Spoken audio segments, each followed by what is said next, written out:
Manager. Good morning. As long as you're here, I'm good. All right, we're ready. You're ready. Well, a couple things. First of all, we are going to hear from the appraiser today. We've got slides and so forth. What I'm hoping is that today will be detailed information that we can gather as commissioners and be ready to answer the questions that are coming up from the public. We have been getting a number of phone calls and contacts from the public because of the number and the amount of increases that we've had. Commissioner Howell has asked that we put an off-agenda item on the calendar on the schedule tomorrow to talk about this. So what really my hope is that we can get most of the questions answered today, and then tomorrow we can get the information out that if the public disagrees with what their appraisal is, that the best course of action is to appeal their appraisal. And the second thing to make sure that they understand tomorrow is that the Board of County Commissioners have nothing to do with the increases, contrary to some popular belief. So today, again, to reiterate, I want to make sure that we all understand fully so that we can answer our constituents, but tomorrow that we can kind of have a synopsis of this and not detailed. Okay. One other thing before we get started, tomorrow is kind of a kickoff for the March Madness that is happening here in Wichita. And contrary to what I read in the newspaper today, Wichita is a great place to visit.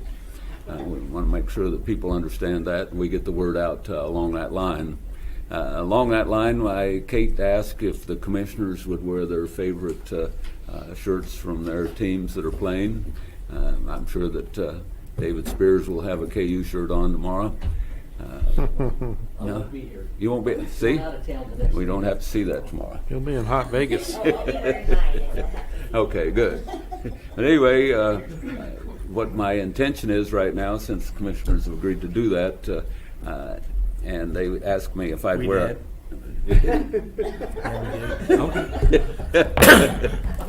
Not everybody. Okay. Michael will be in it, our Commissioner O'Donnell will. Anyway, after the initial kickoff, like we start our meetings, we haven't officially called the meeting to order at that point. So my intention is to call an official timeout, and because we're going to conduct a business meeting, and it's a fairly lengthy meeting tomorrow, there's a lot going on, and so I'm going to go ahead and put a coat and tie on to have an official meeting, but we will kick it off with our team colors or whatever else that we want to have to represent March Madness and to celebrate what's happening here in this area. So with that, Mr. Manager, go ahead. Well, Commissioners, today, per request of the Commission, we want to let Mike Borchard talk about the appraiser and the valuations and all the I know a lot of the commissioners have gotten phone calls, emails about the recent valuation increases with the constituents. So we'll let Mike address.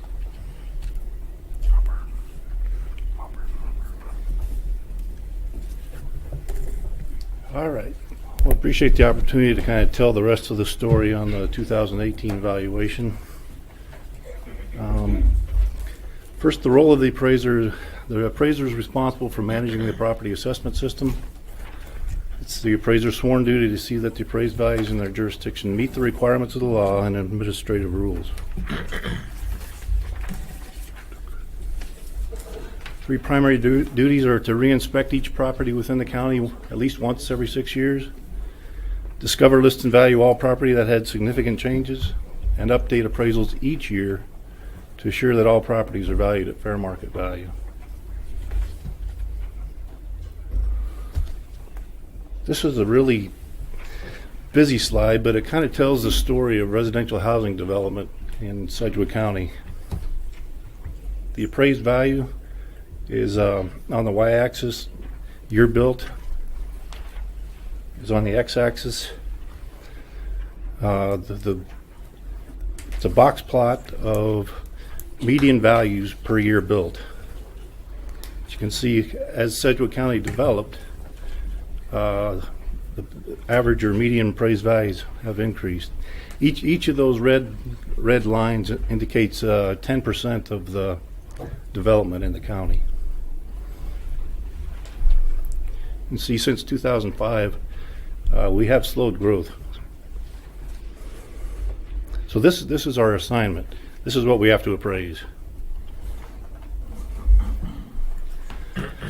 And the process we use is mass appraisal, and it's the process of valuing a group of properties as of a given date using standard methods, employing common data, and allowing for statistical testing. And the value we're after is fair market value.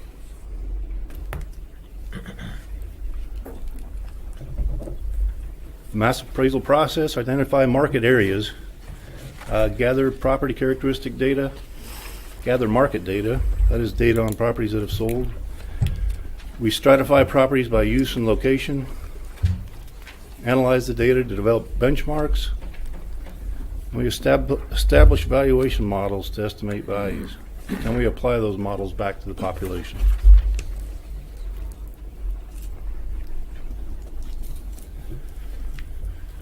The tool we use is called Orion. It's a computer-assisted mass appraisal tool that all the counties in Kansas use. It contains property information for all 221,000 real estate parcels, all the building information, all land information, all objective and subjective data characteristics, as well as all sales information.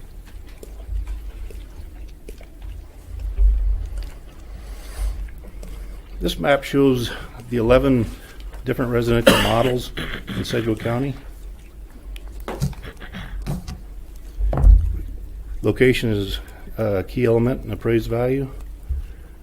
We also rely on the multiple listing services groups. This is how realtors market and sell properties within these areas.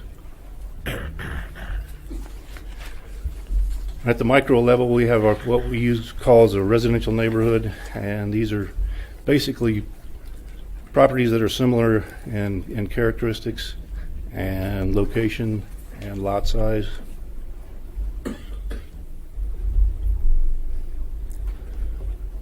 There's three primary approaches to market value.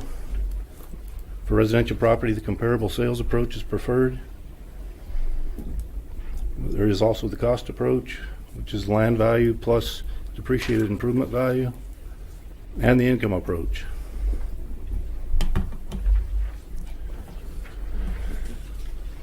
These are the 11 markup models in Sedgwick County. The results after they were calibrated, it shows some statistics there.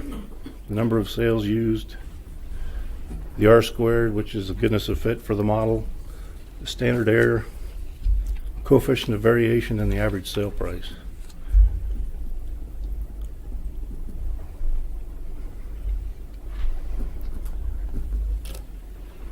One of the primary tools we use that's generated in the Orion system is a comparable sales report. For each subject property, the system will go out and identify the 5 most comparable properties to the subject, bring those back in, make adjustments to the sale price, and that is how the comparable sales estimate is generated.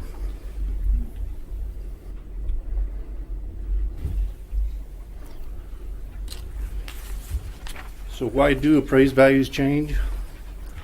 Most value changes are the result of a changing market, maybe new construction, property characteristic updates or deterioration, or market equalization. The law requires the county appraiser to maintain a median ratio of between 90 and 110%, and compliance with this standard is measured every year when Property Valuation Division and Department of Revenue performs its annual ratio study. We'll talk a lot about ratios over the next few slides, but the ratio is simply the appraised value divided by the sale price. The state is going to check the level of those ratios using the median and mean, and the uniformity, how much variation there is around the mean and median, with coefficients of dispersion, coefficients of variation, and price-related differentials.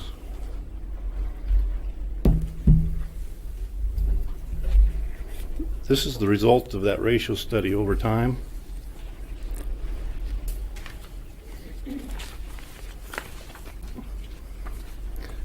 The dark black line is the median ratio over time. We're required to be within the low limit and high limits there, the two red lines. You can see in 2016 was the last published ratio. We've got the mid-year from 2017. It indicated closer to 90. I'm guessing that by the time we get the ratio in August, that that black line will be right on that low limit. This would indicate a need for a reappraisal. So, Mark, what if you go below the line, then what happens? Well, the state will put more strict requirements on us. They'll come in and expect a report on how we're going to improve that. And that happens immediately, or do you have to be out of compliance 1 year, 2 year? That'll happen immediately. Yeah. And it doesn't matter if you're just barely below the line or long way below the line. They come in immediately and put you on a do better program. Yep.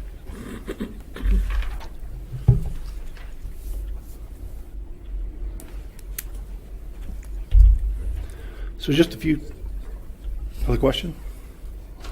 Just a few trends that we monitor along the way as we do our reappraisals. We look at sale counts over time. Obviously, the low year was 2011, the recession. That's been gradually climbing. 2017, there was a slight reduction. Median sale prices continue to climb.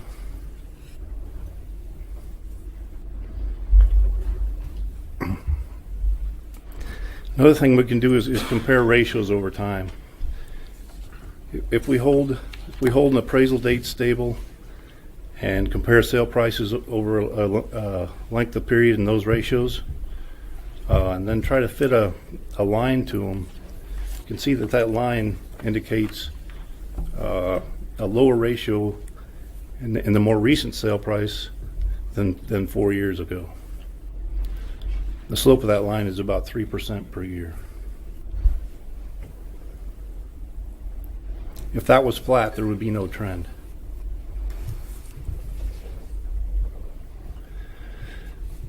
We also look at properties that have sold more than once. Analysis of 867 properties that sold more than once in the last 4 years indicated an average of 4.4% increase per year, and a median of 3.9 increase per year.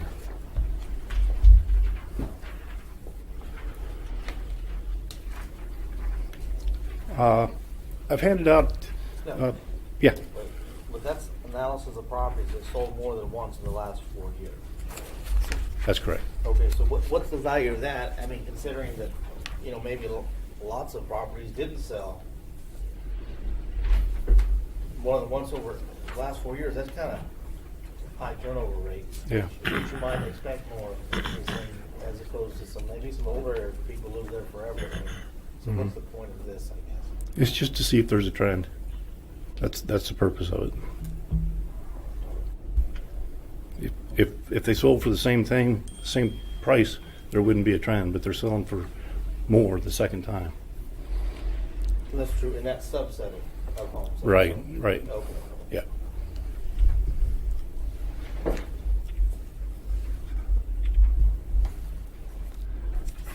So we share a lot of information and data with the Center for Real Estate at WSU, and Dr. Longhofer allowed me to provide you with some of his forecast material. You can see in there that his forecast for 17 and 18 was 4% and 3.7%, with the high mark being 2016 at 5.6%. So in 2016, we sent out as many increases as we did this year? No. In 2017, you mean? That trend was in 16. Okay. So in 2017, we would have sent out an awful lot of increases? Yeah. If That basically we're about a half a year behind the actual market, so we were not aware that trend existed that high when we valued 2017. We knew there was something happening, but we didn't realize it was that high at the time. So it takes us, 2016 looks like kind of the high water mark, so it's taken us a couple years before all these new appraisals went out. Correct. Can you give us a rough estimate? So 140,000 changes went out this year, is that correct? Right. How many of those were increases? I think there was all those were increases. All 140,000? I think so. Out of the 220 in the market. So last year, can you give us an example of how many properties saw an increase? Bob, you help me? I don't, it was, It was about 40%. right, I was gonna say 40% or so, so this year was 56%, well, there's a slide coming up that's gonna show that. And so, do you have any data that shows that these same people are getting hit? Because 40% last year, this year, a startling number. How many people are we hitting? Is that where a lot of this frustration is coming from, year after year after year, hitting quite a few? It could be. I mean, I don't have any specific data on that, but we could research that for you. Thank you.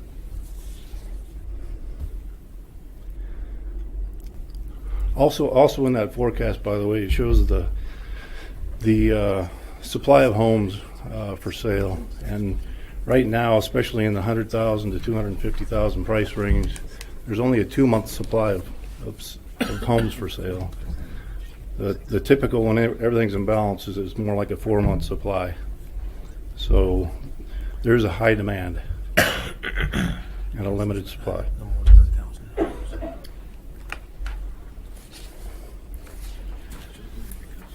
This is a histogram of ratios again, and you can see that the median ratio there is 88%. We need to be closer to 95, so that's our duty, is to push those values closer to 95%.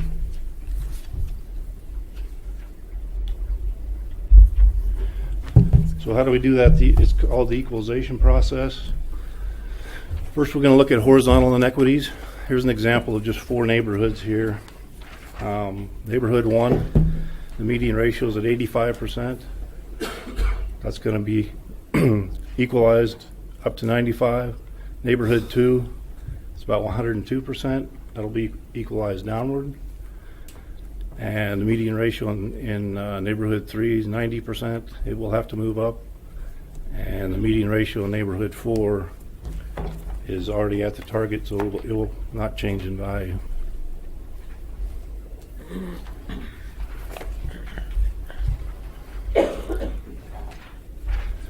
We also look for vertical inequities in the equalization process.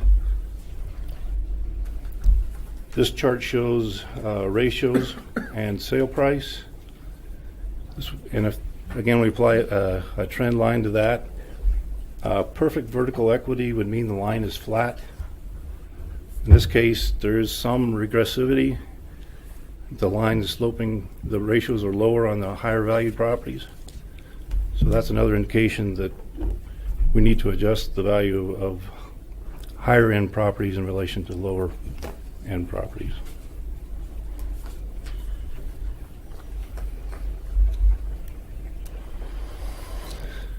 So just some statistics before and after the revaluations. To start, we were about 89% of median ratio. Afterwards, we were at 95%. First 2 months of 2018 compared to that 2018 value already indicates a ratio of right around 93%. That would indicate that the trend is going to continue. This chart shows assessed values over time since 2001. See, between 2001 and 2007, there was a steep slope and increasing assessed value. At the recession and post-recession, it was flat. You can see the trend again over the last few years is that it's starting to become steeper again. It's also overlaid with the total mill levy, Sedgwick County's mill levy, City of Wichita's levy, and 259's levy, which for the most part have been very flat. So flat levies, increased assessed values would mean most likely that property owners' property tax is going to increase.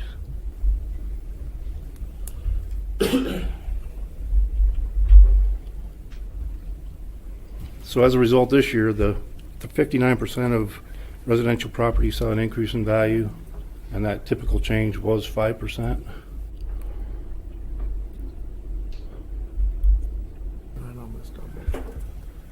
So of course, the process isn't perfect. It's the process we use in Kansas. If property owners don't feel their value represents fair market value, have any questions, would like an explanation of how the value was determined, if they turn the valuation notice over, sign the back, send it back to us within 30 days, and we'll set up a meeting to discuss the value with them. Can we go back one slide? I am surprised that 65% of the agriculture went up. I know you run on a rolling valuation, but our grain prices have been down for some time. And that would indicate to me that the land value should be going down. Why would 65% be going up when the price of grain is going down? Again, it's an 8-year average looking backwards. So, and it's actually a year behind. So it's really 2 years behind the market. Plus, there's 8 years prior to the current market. So it was, the intent was to maintain stability over time, but it doesn't always match what's actually going on in the current market. Well, it's certainly going the opposite direction, the income of the farmers. Yes. I would say we're going to get a big pushback from the agriculture. That's it by the state though? Who decides? Yeah, the ag land values are established each year by the state of Kansas. Okay. So, And so we have no input into this. our role is to determine what's going on with the land, whether it's being cultivated or if it's pasture or if it's irrigated, and those are all factors, and we have to identify what the soil types are and stuff like that as well. But the price per acre is set by the state. Oh, darn. Well, it's surprising because grain prices have been down for some time, so I would have thought by now why the value of the agriculture land would start decreasing. Of course, 65% increase. There's a good detailed explanation of that on our website. If you go to our website and go to just ag land values, there's some documentation there that shows how the process works. But your office can still lower them on appeal? No, we can't. No, you can't even appeal it? No. So, okay. They can appeal it, but the state will have to be involved in that appeal. And do they have anyone working in your office, or No. how does that appeal work? Is it over the phone, over the internet? Do they have to drive to Topeka? Generally, it's done through the Board of Tax Appeals process. So I think they can do it at small claims as well. So those hearings are local. So.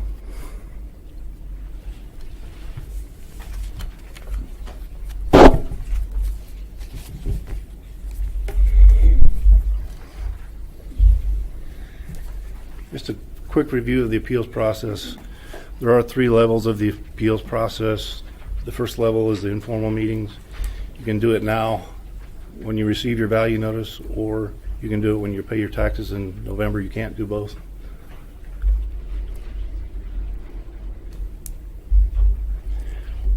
Second level is a small claims division of the Board of Tax Appeals. It's where property owners can meet with a state-appointed hearing officer who is independent of the county. All residential appeals processed through the small claims, and commercial appeals less than $3 million can use that process. And the third level is the formal Board of Tax Appeals hearing. Property owners meet with BOTA members, and BOTA members are appointed by the governor and are independent of the county.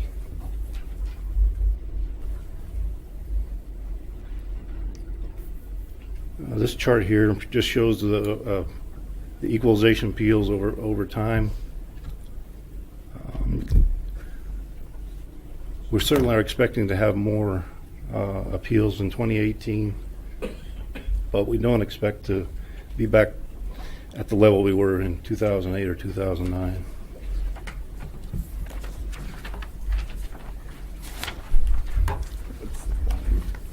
All right, let me ask you a couple questions about the appeal process, because that's what we're going to be recommending people do. So, citizen, they've got their notice in hand, and so they're going to send you a notice that they want to appeal. So, you then notify them that we're going to talk to them on the phone or in person, or what's the next step after they send that letter back to you saying they want to appeal?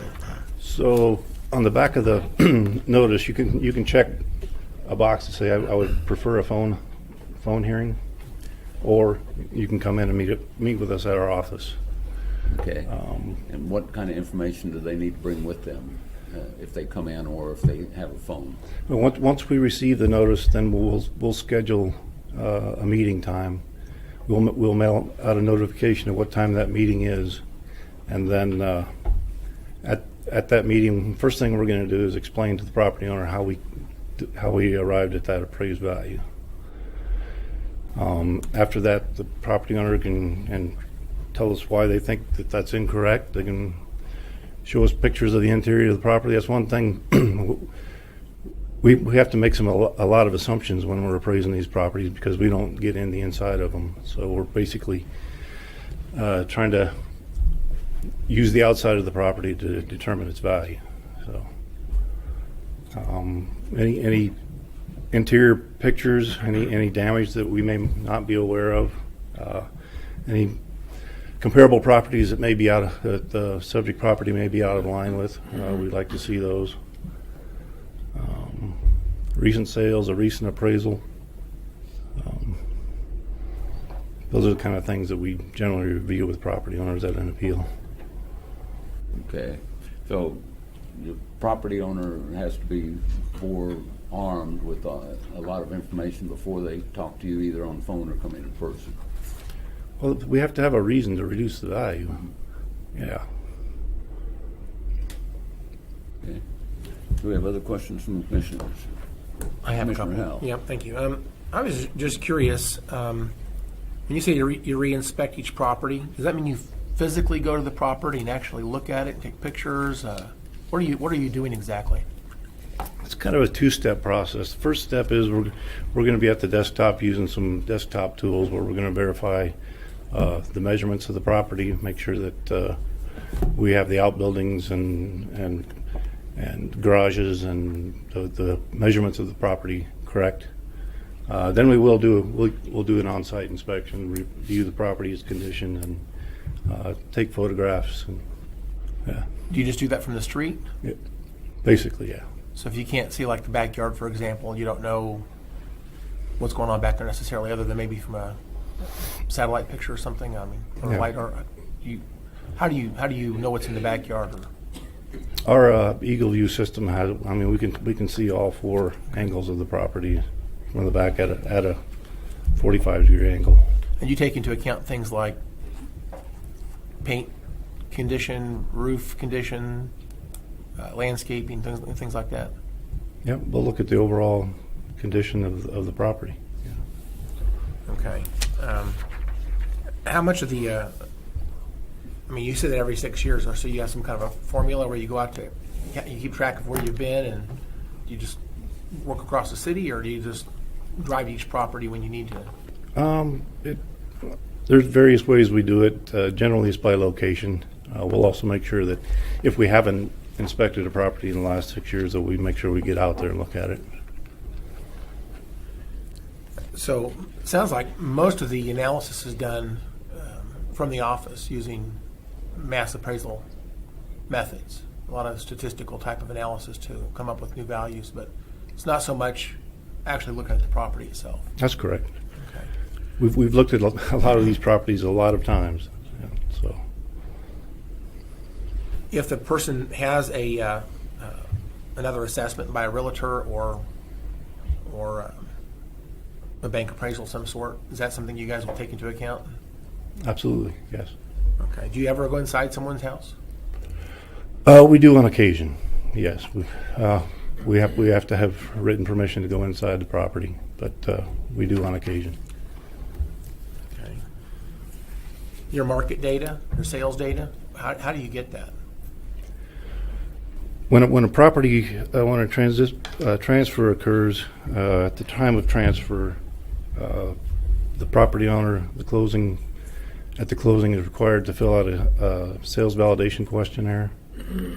Those are recorded at the Register of Deeds office.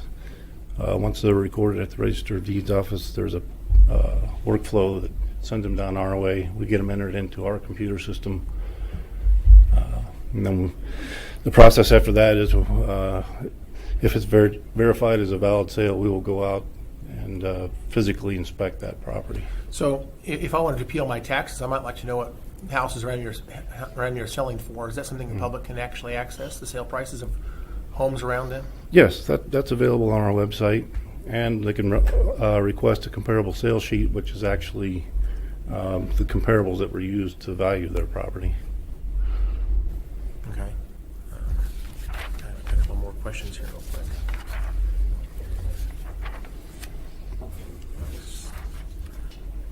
The data that's on chart 24 on page 12, is that where that data comes from, what you just mentioned a minute ago?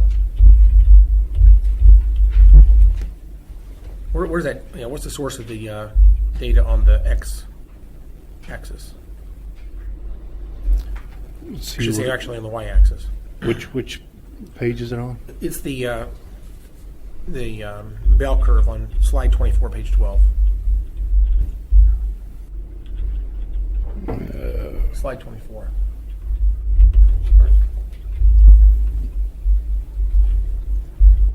Yeah, so the data that's under the bell curve, where's that data coming from again? Those are properties that have sold. These are actual sale properties. Yes. And so you're trying to apply an equalization process, and it has a greater impact, you said, on the higher valued properties, and you're doing some type of a weighted adjustment? That's yeah. We're gonna measure if any regressivity exists, and if it does, then we need to focus to make sure that is in balance. So, in some cases, we will pay more attention to the higher end properties with lower ratios.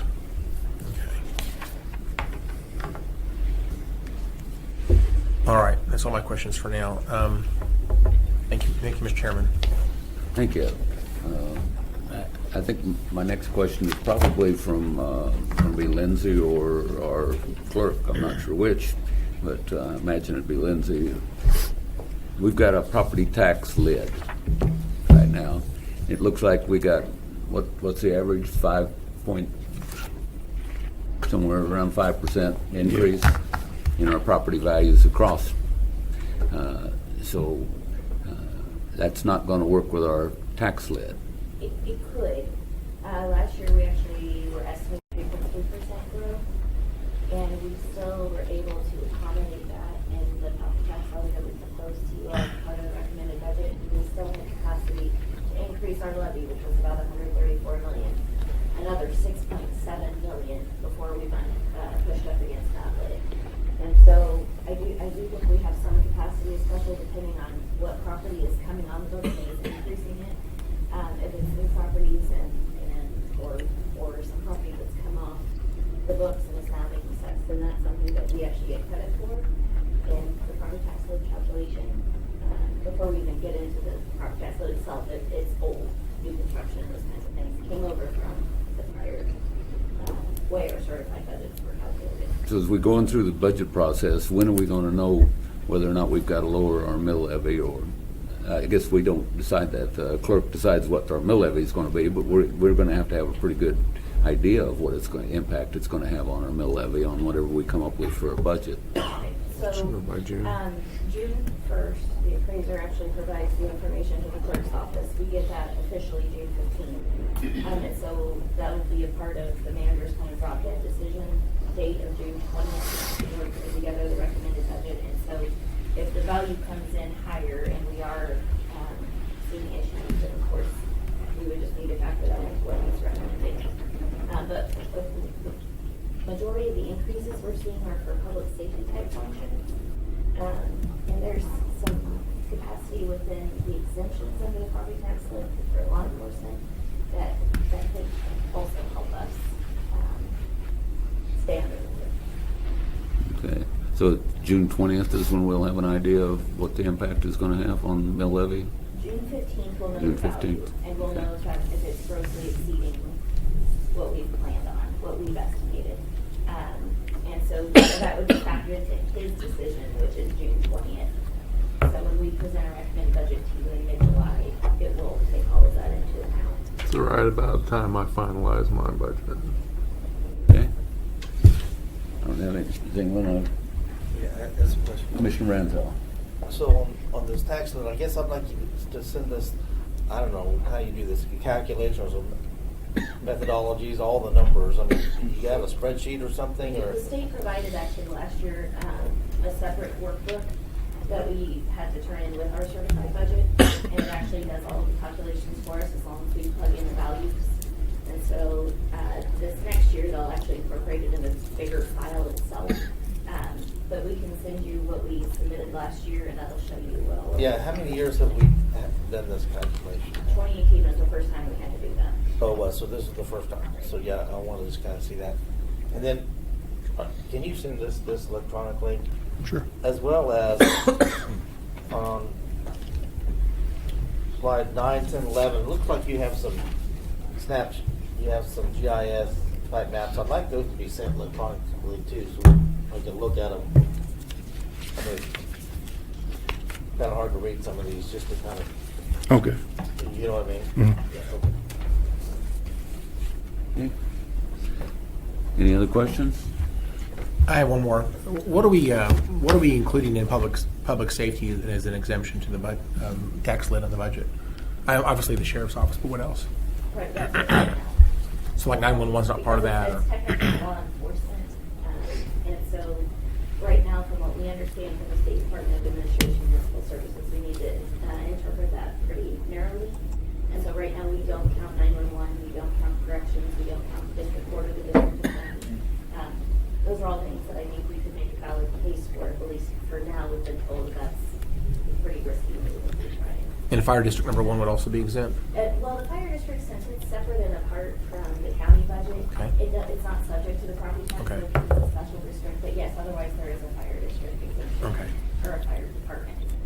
There's universal interpretation, liberal interpretation of what that means across the state. Different. We're trying to be safe. And there is no, yeah, for us we are, but I'm just saying there is, and there is no feeling that there is any enforcement to what that is. Because Does the state need to define that more carefully?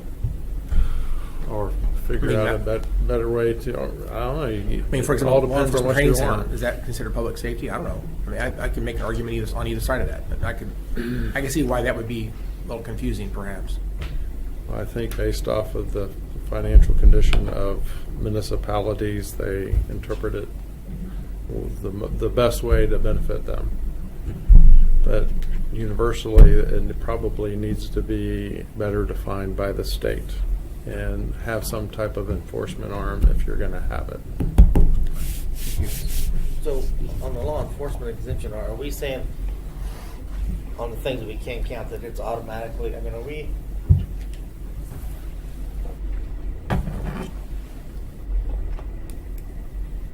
I guess I need to understand how we're doing. I mean, let's say we're going to increase the sheriff's department, okay, $3 million, and we have capacity of $6 million. That's just the way it's numbers are, okay? I mean, well, we have an increase in $6 million in revenue. We need to increase the sheriff $3 million. So I say, well, fine, we got the money to do that. But let's say we want to increase a bunch of other stuff, $10 million. We have to have an election. a budget that somehow managed to cut other things, supported with property taxes. To keep it under the lid, or if we wanted to increase it $10 million and our capacity was $6 million, then we'd have to. put But that are you in. saying that the sheriff stuff is exempt no matter, I mean, does it count towards our, For now, it counts as an exemption. That's how we're classifying it. but why are we doing that?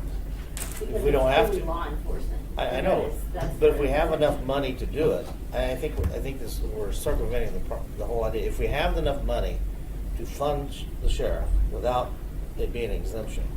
See, what we're really doing then is we're funding all this other stuff, and then we're using them as an exemption. I think we should fund law enforcement first, and then say, well, so let's say we have $6 million increased revenue. $3 million is going to go toward law enforcement. They're all taken care of. We got $10 million of other asks. We've only got $3 million. I think we should make the reduction of the $10 million, not just use the law enforcement as an easy out. We'll still fund the law enforcement. But it's an exemption. Well, I understand. I know, but we don't. It's If exempted we from. need to, but we don't need to. We can. It ought to be the first thing we fund. Well, but I would tell you, actually, in the 2018 budget, we did need to take advantage of the exemptions to have the levy that we wanted. Well, I'd like to So see we those didn't have to numbers. take full advantage of it. Right. But we did need to go there because the CPI growth simply was not enough last year for the 5-year average to accommodate the growth in the assessed value. Well, I would have funded the law enforcement first and taken care of that, and then made the reductions then. I mean, especially in a year like this, we're going to have all these increases. People are complaining that, well, you keep the mill levy the same, but then and they're telling us, I know it's not us, but then you jack up the appraisals, right? Well, we have this tax lid. We could use it to the taxpayer's advantage. That's what it was put into, and we could fund the stuff that we need to first and make the tough decisions later. You know what I mean? I don't know. That's why we need to talk some more, I guess. We need to look at the methodologies and kind of understand a little bit more. That's kind of my concerns. Okay, anything else? Very good. Anything from anyone else? All right, we'll probably see you tomorrow, so be prepared. And Lindsay, will you be here to answer any questions during that presentation in case there's any financial things? Thank you. Mr. Chairman, I'd like to know, can we get a copy of this PowerPoint? But I'd like to get it not just like a PDF version, but a PowerPoint, so I can edit things if I want to, or add notes to it in a way that's more editable to me. Okay. Thank you. Okay. And I don't know that we want this entire briefing tomorrow. We need to concentrate on why that we had increases, and how many increases, and how to appeal. Okay. And do you think you could get some of that information I was asking you about regarding maybe over the last 4 years? Because I think this chart, the summary table, is pretty valuable. If we could get a summary table for the last few years, so I kind of know exactly what we're looking at. And then how do we try to avoid hitting the same people year after year after year? Is that anything your office even puts into context? No. So, okay. So some of these people could just be getting their punching Now, bag. if someone appealed last year, Like the manager. if you appealed last year and they listened to your appeal and reduced their value, would there be a possibility that they'd get an increase again this year, or do you look at that? Yes, there would be a possibility. We're gonna go back and carefully review what decision was made before we're ready here. Okay, Mr. Manager, would you have something? No, I'm just one of those Increased that taxes? keep getting experience the increased valuations. Trust me, I got an increase also. So. Multiple years? And one other question in regards to agriculture, because you said you don't control that. That's at the state level. Do you have anybody in your office that is an agriculture appraiser? We have a couple of folks that are dedicated to that role. So what do they do then if they can't? I mean, why have them? Because you said they don't set the appraisal, you can't appeal to them, and yet you hire people for agriculture? That's strange. Yeah, well, What did they do? we have to do a lot of data collection. We have to determine the soil. So the state doesn't do that. No, we do all the data. So that's what they do. So they're not technically an appraiser, We're not but they certified. have the title of appraiser. Yeah. How do you explain that to the farmers? Well, they still have to appraise the farmhouse. The ag land, the state says, but the appraiser still has to set the value of the farm site. Okay, so that's what they appraise then, is only the farmhouse. Okay, thank you. One question while we're still on agriculture, I was surprised at this 65% increase here in Sedgwick County, as I do own a farm out west, and it had a small decrease this year, and I thought that was probably because of the low rolling average and the price of grain, but it goes contrary to what you just told me about what's happening in Sedgwick County. Also on our website, it shows a map by county or by district of where the ag land values did of this year. So that's a good resource to look into. Okay. Very good. Anything else? All right, we'll talk with you tomorrow.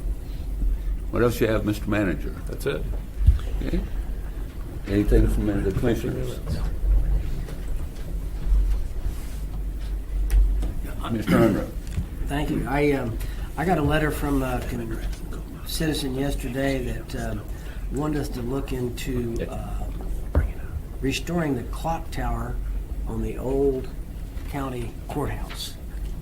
And I have no idea if it's possible, how much it would cost, what does it mean, do we have the parts and pieces? I don't know. I guess if the commissioners want to at least look into that, see if that's a possibility. If not, I'll just write him back and say, no, there's no interest in it. The second suggestion he had was that we partner up with them and other people in the community to build a statue to General John Sedgwick and put it out here somewhere. And that's another thing that if commissioners want to have our staff look into it, as most of us do, well then we can. If you say, no, we're not interested, well, I'll let Mr. Engstrom know that there's no interest in either issue. If he wants to do it, it's up to him. But I don't. Do we even have a clock tower in the old courthouse? I'm not sure. I'd have to look into it.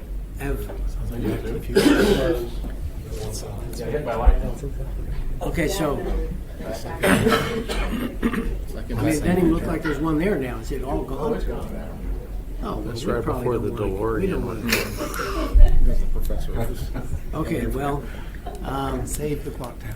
I don't know if commissioners want to say go ahead or just have me tell him we're not interested right now. So this would require completely building a clock tower then? And you're saying it was, I assume the parts are gone because they probably burned. The old postcards of the old courthouse will show you that clock tower. We can probably get you some pictures of that or whatever. and it was a tower beside it or on top of it or on top of it? Where that little square dome is now, with the little cap. You can have Sedgwick. So that's a major Yes. build it up. All right. Okay, I think unless somebody objects, I'll tell him we're not. Yeah, that would If he be wants to get a fairly- group together and raise money and do it, then we'll think about it. But we're not going to get involved in that. Was General Sedgwick ever in Sedgwick County? No. Didn't he come to Kansas once? He didn't die at Gettysburg. What's that? Did he come to Kansas? I don't have a clue. Yeah. What did you just say, Gettysburg? He didn't die at Gettysburg. It's Spotsylvania, I think. Yeah, he died in Spotsylvania, ducking or saying how he couldn't get shot and got shot. Yeah, sure. So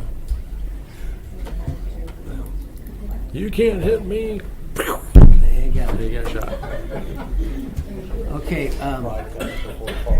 Okay. My next question is, we're moving on with the Greyhound Park effort. What is there dates? Do we know anything about any of that? We're working out the last of the logistics with Lang, and then we will market the property, and about 90 days after we initiate the marketing is when the auction would be. Okay. And then we'd had some talking to people at the Kansas African American Museum about their facility. Are we still talking to them? I'm supposed to talk to him again tomorrow, I believe, or Thursday, something like that, to find out where he's at. Okay. He's on his fundraising. He's trying to hit the owner of the building and some big donors, but he's totally on his own trying to invest that right now, trying to get investors for a capital program. Yeah, Thursday afternoon, we've got a meeting, and you're invited to go along. Put it on your calendar for 2 p.m. Okay, I'll look at my calendar. All right. Well, I don't want us to get overly involved in it, but just we can push them forward. That's good. And then just as a FYI, one of the buildings we talked about was a Murphy building, and I talked to Bob Young the other day when we were out walking, and he says they're putting a new HVAC system in there, just FYI. So. Is he lowering the price? Didn't get into that detail. I bet you they'll raise it now. He thought it was time to do it. Another thing, tomorrow morning, are we going to try to make the meeting at Mark Arts for the what's the partnership? Isn't that the meeting in the morning? I normally try to go that, but It's at 8. to right? try to meet out there and then get in here for a deal. I don't think I want to try to go. I don't know if anyone else. You'd only be there 30 minutes. So. See. And they need to look at a different date 7:30. if they want us to attend those meetings. Wednesday mornings is just not possible for us. Well, if they have him downtown, we can go from 7:30 to 8:30 and then duck out. So that's doable. But if they're going to have him at Rock Road and 13th at rush hour, that makes it hard for us to participate. So. I was planning on going because it starts at 7:30, but just leave by 8:15 or so, maybe 8:30. Well, Latest. I don't think I'm going to go this time. So, another question that in my memory is what are we doing with the, or has anything been done with the radios between our emergency fire department and 911, the radio systems? Is anything happening there? I mean, are we working together with all It's in the the budget. parts and pieces, or are we all fragmented? I spoke to a fire representative day before yesterday who was indicating a will to at least come together and talk about them. Well, that's Nothing progress. specific has happened beyond that.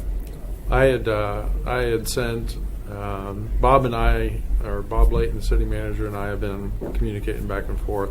I sent him an analysis, and he has yet to get back to me on it. But I think it's probably what prompted I think it's one of some the collaboration. commanders approached me about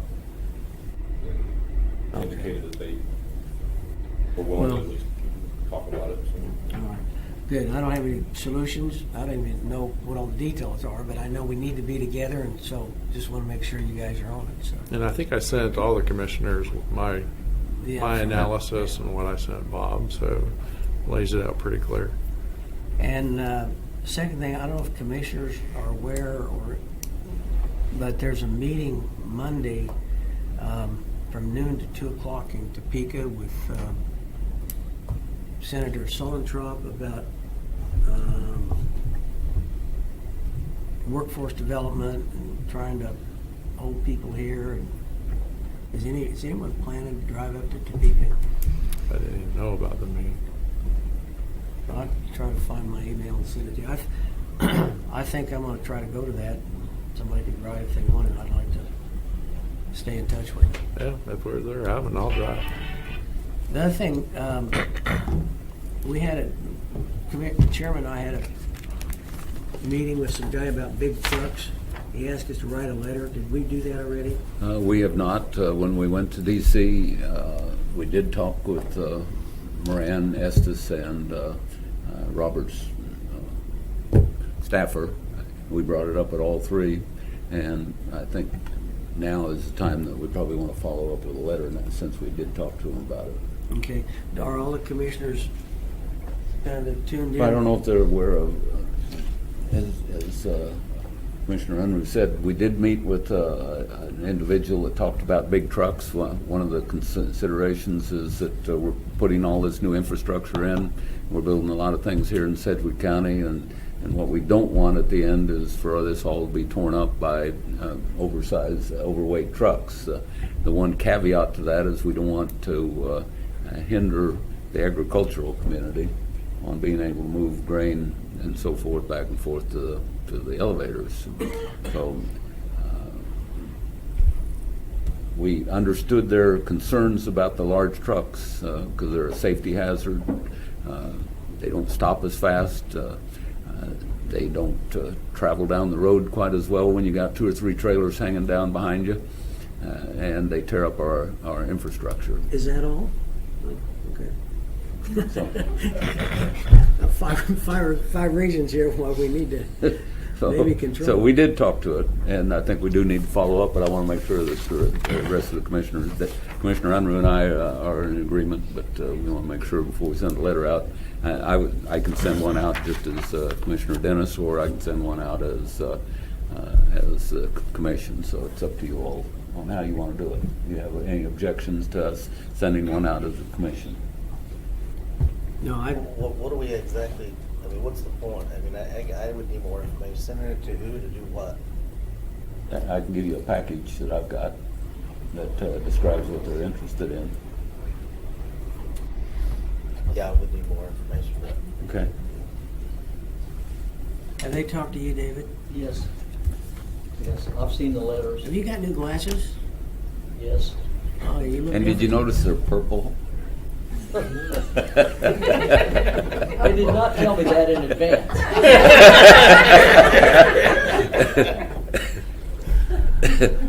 Okay. Now, back to trucks. I'm probably never going to get another road in my district. But.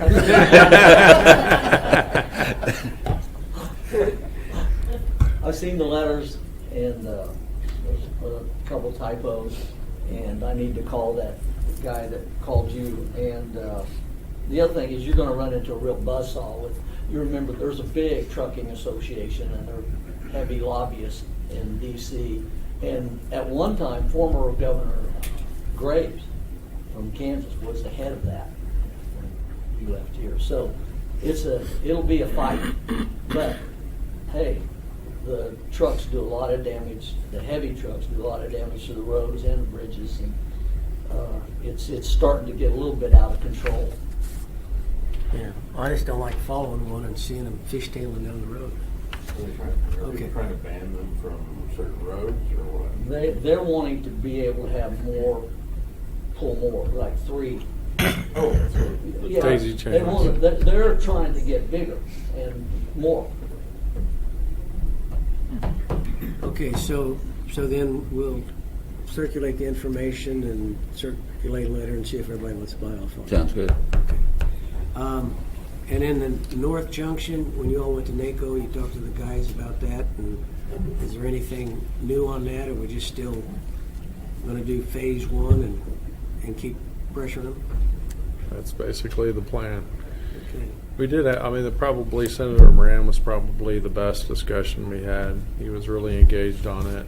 We actually exceeded our time limit, so he talked a long time about it. But we're still in just the pressure mode. Okay. Also, we've got that email, received that not too long ago. Are we going to get sued by those people who want us to not believe in God? We have an executive session to talk about that tomorrow. All right. I just keep wondering, why are you so exercised about trying to prove to me something doesn't exist? I mean, it's logically stupid. If you don't believe it, it's fine with me. I don't care. Go to hell. It's fine. I'm willing for my name to go to the Supreme Court. We're not visiting.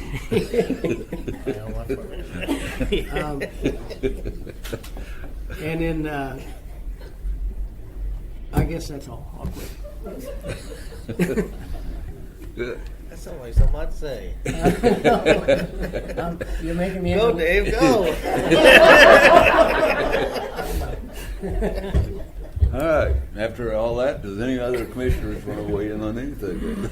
No, I actually did think of one thing I meant to bring up, and I don't know if it's of interest to anybody else, but I have had a number of people contact me regarding they like to use the campgrounds at Lake Afton, but apparently part of that lake doesn't have water service, but parts of it does. Can you help us understand that better? Tell us where the water is available and where the water is not available, and maybe we have a discussion about are there any things we can do to maybe improve some of the other campsites. Absolutely. We'll get some information for you about what the current circumstances are and let you know about a CIP proposal that has been submitted. Thank you very much. That's all I got. Thank you, Mr. Chairman. Thank you. Okay. Any of the electives? Sheriff? Tanya? None of the electives? Any of the staff around the room have anything else to add for the good? Not? Do you have anything else, Commissioner? Lindsay got an award yesterday. Oh. Well, we're going to talk about that tomorrow, aren't we? Right. So, very good.